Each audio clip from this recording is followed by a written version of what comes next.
सर्वात मोठी बातमी घडामोडी पाहण्यासाठी चॅनेल सबस्क्राईब करा।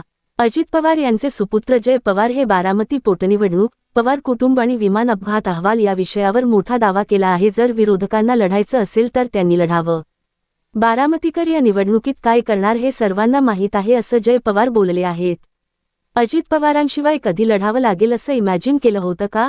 या प्रश्नावर जय पवार यांनी आयुष्यात कधीच असं इमॅजिन केलं नव्हतं असं उत्तर दिलं। या निवडणुकीकडे कसं बघता? किती आव्हानात्मक आहे? मी जास्त काही बोलू शकणार नाही।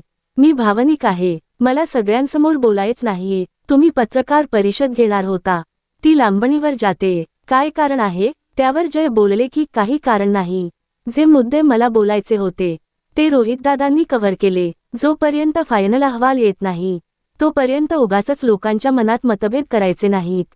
जे काही आम्हाला वैयक्तिक वाटतं ते वाटतं, पण मी फायनल अहवाल आल्यानंतरच बोलेन। रोहित पवारांच्या भूमिकेला तुमचा पाठिंबा आहे का? मी फक्त एवढंच म्हटलं की माझे मुद्दे त्यांनी कव्हर केलेत। मी त्या रोहित सिंहचे व्हिडिओ टाकले। मला तुम्हाला एक प्रश्न विचारायचा आहे। बिल्डिंग पडली की मालकाला अटक होते, इंजिनियरला होत नाही। हॉटेलला आग लागली की हॉटेल मालकाला अटक होते, मग इथे असं का होत नाही असं जय पवार बोलले। राष्ट्रवादी काँग्रेसच्या विलीनीकरणावर विचारलेल्या प्रश्नावर जय पवार बोलले की माझं व्यक्तिगत काही नाही।